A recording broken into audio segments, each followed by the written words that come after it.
The PUMA FAST-R NITRO ELITE 3 blew me away on the first workout and lived up to its hype. But as with all racing shoes, it needed a proper race test. How would this thing perform over the 5k distance? Well, thankfully we had the final Hereford 5k race series to go and find out.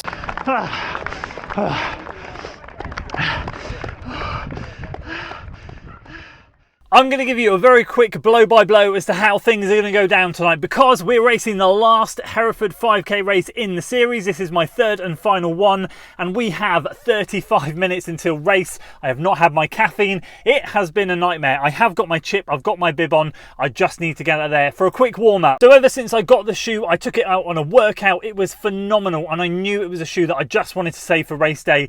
The Hereford race was this week. Obviously I got the shoe last week and it was just perfect timing. Really, I'm gonna get some good activations done, a good warm-up. I'm gonna go out there for 15 minutes. I'm gonna use, actually I'm gonna dig out, I can't reach it, it's all the way down there. I'm gonna use a Hyperion Max 2 for a quick warm-up. I don't want to warm up in these things, I'm gonna save them for the race. Get 15 minutes done, head back to the car, switch up the shoes, and we're gonna get it out there. And I'll give you some race commentary as we go.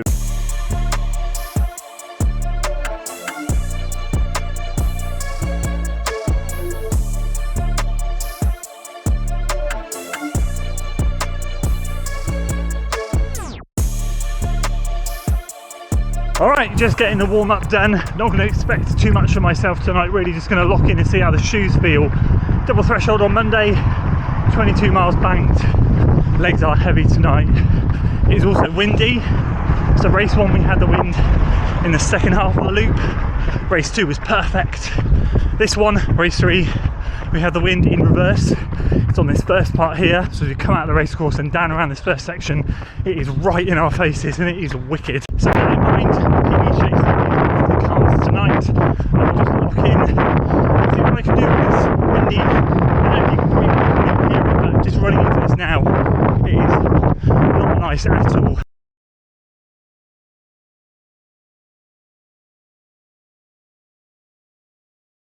Now I'm going to be honest with you, I've done that warm up and my legs are absolutely fried. They are so heavy, they have got nothing in them. So we'll give it our best tonight. It's not going to give the shoes a good reflection, but we'll see. We'll see what we can do. I'm hoping that they'll bounce me around to something, but I think the wind and the heavy legs are going to have a bit more of an impact than I'd like, to be honest. So we'll just get this one underway. Training is in full swing now. Here we go. Go! Right, so after all that moaning in the warm-up of heavy legs and bad wind, I lined up on the start line with the mentality of you're not going to be in peak shape, so just go out there and see what you can do. I was hoping the adrenaline would carry me through, and as you'll see, it certainly did, although Charlie and Matthew turned up from Western Tempo, who are both very quick runners. And of course, you'll be familiar with Henry in the black and red vest as well. He's won the first 2 races in this series, so it was nice to hopefully have a group of people to try and chase.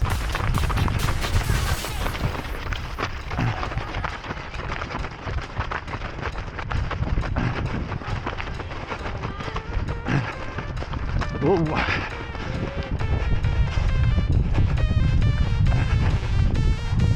The real test tonight, of course, was the shoes. There was a lot of loud clicking noises as I was running over some of the stones out of the race course where they were hitting the exposed carbon plate.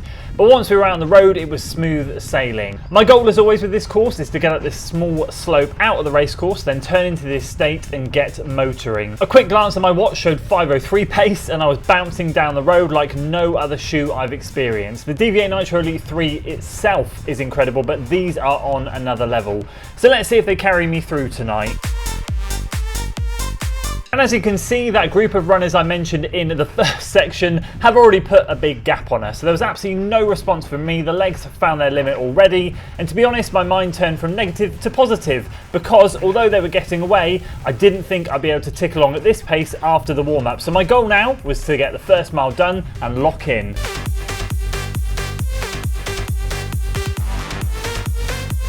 First mile in 5:07 and we come up to a section with some roadworks being done. So normally we'd fly straight down the road here, but we had to divert off onto the pavement, which was a bit of a pain, but otherwise everything was going well.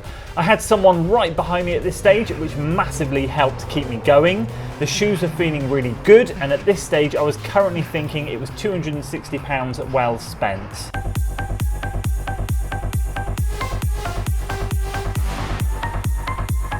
As we approached the racecourse, I heard someone shout, "Well done, Liam," and I realised that the guy behind was in fact the same Liam that in the last race we ran together and both broke 16. Oh yes, mate. Didn't realise it was you. He ran a huge PB last time, so it was great to be in his company once again. This spurred me on even more as I knew he was a strong runner and he'd be able to keep me on my toes for the rest of the race. Through the racecourse and out the other side to start the second loop, and this was pretty much the last time I could see the group in front. They were long gone now and the legs were starting to feel a bit heavier. However, the shoes just kept going. They felt slightly wobbly and unstable going through the racecourse, I won't lie. Going down the grass bank wasn't the best for them, but back out on the roads again and they felt really good.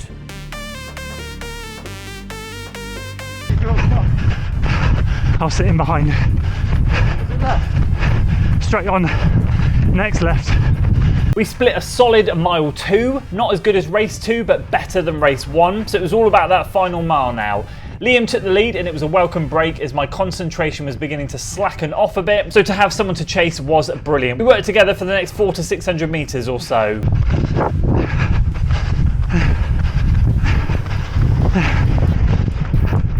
Cheers. Knowing we were about to turn into the tailwind, I retook the lead as I wanted to push on the final section. Although my sharpness has gone from that down week and of course a big mile so far already this week, the leg strength seemed to still be there, which was great. I was able to rally a bit. All I wanted to do was to finish strong, and once again, the shoes at this stage were feeling absolutely magic.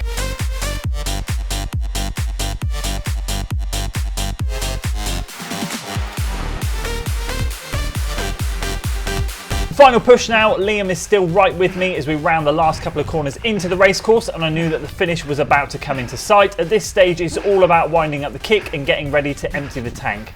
So I put my foot down, got down to around 4:22 per mile pace according to the Coros, and just sprinted for the line.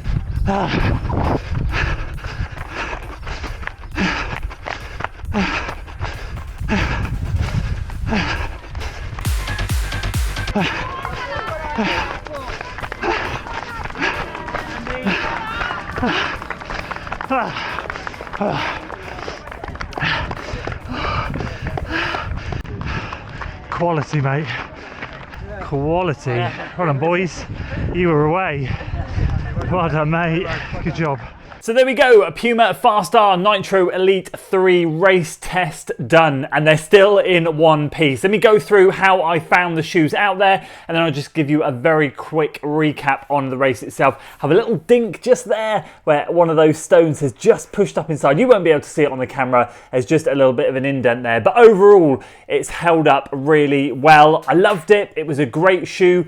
Couple of things to note, I didn't change out the laces, I still have those bitey laces down here actually from the last recording. Didn't need them, these soft ones have done all right to be fair. I probably will relace them, but you're in good hands with these ones. Secondly, they lived up to the hype. They really are the real deal. My time wasn't the fastest, and I think I said in the intro there or in one of the warm-ups, I was a little bit gutted that obviously I wasn't like in my peak 5k race, but we are just where we are in the season now. I'm going into a higher mileage summer, that's the way it is, so that's where the shoe has fallen into. But I will say I was absolutely not expecting to hit those sort of paces or be able to feel like I could run that sort of time, considering if I think back last year, my baseline was around 16:20-ish. And then when I got a bit fitter, I just managed to get it down to 16:08. I really do feel the shoes played a good part in that. I felt really good. I'm a massive fan of the DV8 Nitro Elite 3s, as a lot of you guys know. I explained in my first impressions video, this isn't the upgrade to that. This is the separate model line of the FAST-R, so this is the third version of that. But I would recommend, if you have the DV8, that is a more stable shoe. However, this is a wonderful upgrade, and I do think it will work for most people. I did put a bit of a mention in the last video as well, this heel. I didn't notice it when I was going faster. I really do feel like the shoe puts you up on your toes, and that spring you get, especially from this protruding carbon plate at the end here, it's absolutely fantastic. I would love to hear from some of you heel strikers, because I did get a couple of comments on the last video saying I'm a heel striker and I get on pretty well with it. So that's great. If you have it, it'd be great to hear how you feel. I will say, down that grass bank, I mentioned it in the race commentary, it was a little bit wobbly, a little bit more unstable. I didn't feel that in the DV8 Nitro Elite 3. feel there's a good comparison video that I could make there, but overall I will say on the whole it was really good. When I got motoring on those roads,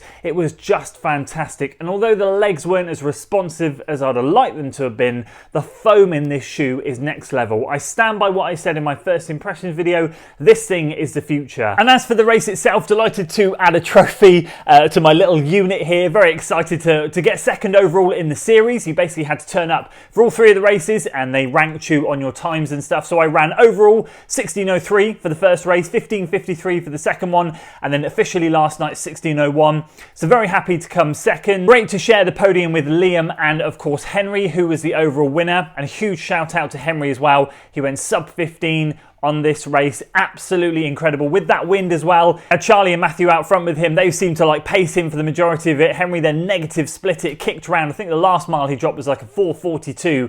Absolutely incredible, and that lad is only 17 years old. There were some great young runners out there, big futures ahead for them all. As for this 38-year-old, I feel pretty happy with that. 16:01 is a time I'd have dreamed of last year. That seems to now be in and around my baseline, so really happy to have stepped up a little bit now. Hopefully get some faster times later in the year. For the moment now, just locking back into that training. Can't wait to feel really super fit come the autumn. So that's it for my PUMA FAST-R Nitro Elite 3 video. If you missed the first video, check out this one up here. This is my first impressions of it after the first workout, which absolutely blew me away. And check out this video down here, the PUMA Deviate Nitro Elite 3 after 100 miles, so you guys can see how that one's getting on, and I'll see you guys over there.